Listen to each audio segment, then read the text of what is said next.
I want to tell you guys a horror story. And yes, I know there are many horror stories that have been told on this YouTube channel, but I don't do this for the sake of shock value. I do this for the purpose of conveying a message. So back in the 1970s, there was a serial rapist and a spree killer by the name of Robert Garrow. Robert Garrow murdered 4 people, 2 of whom were young women. One of these young ladies was a high school student who was out camping with her boyfriend. And Garrow murdered both of them. They later found the boyfriend's body, stabbed to death, and tied to a tree. Robert Garrow also murdered another young lady who he repeatedly raped before slaughtering. Garrow had 2 lawyers, Francis Belge and Frank Armani, and his lawyers asked him, "Did you kill those people?" And he said, "Yeah, I did it," as if he was proud of his evil actions. And so the lawyers asked him where the bodies were. And he led his lawyers to one of the corpses, and then he drew out a map for them that led the lawyers to the corpse of his other female victim. And they took a photograph of the body. Hell, they even repositioned the body a little bit before taking a photo of the corpse. So not only did these lawyers know that this guy did the murders, they even knew where he put the bodies for 2 of his female victims. And one day, the father of one of the women victims, one of the female victims, approached these 2 lawyers and showed them a picture of his daughter. "Here is my daughter. If you know about the murder, if you have the details on the murder of my daughter, please let me know." And the father was very emotional. Understandably so. And the lawyers said, "There's nothing we can do about it." The lawyers went to the local prosecutor's office and they said, "We know that Garrow did these murders. We'll give you the information, but you have to give our client a plea of insanity, an insanity plea." So basically, not guilty for the reason of insanity. And the prosecutor basically said, "To hell with you. I'm not going to do that. We're going to take your client to court." So there was the trial, and in the middle of the trial, Garrow admitted to murdering those people. And he said in the trial that he showed the bodies to his lawyers. And Garrow got a life sentence. Garrow would later try to appeal the sentence by blaming his lawyers, but that didn't work. And eventually he would try to escape prison and get shot and killed by police officers. Thank God. Fortunately. But as I was reading this story today, I was thinking,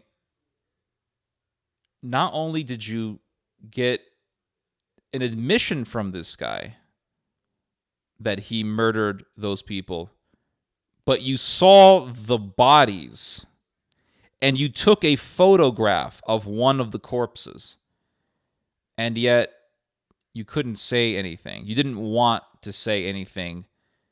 And in fact, you went so far as to tell the prosecutor, "Could you please just give him an insanity plea?" Still, even in secret, defending their client as being not guilty. And in the trial, defending their client, knowing full well that he was a cold-blooded rapist and a murderer. This is what I call worshiping the letter of the law. and not the spirit of the law. When we say the Pledge of Allegiance, what do we always say? Liberty and justice for all. That's not justice. If you know that someone has murdered innocent people and they show you the bodies, and yet you still defend them as insane or as innocent, that's not defending justice. That's hypocrisy. That's dishonesty. And the reason why the lawyers were so adamant about not saying anything was because they wanted to keep their jobs. That was it.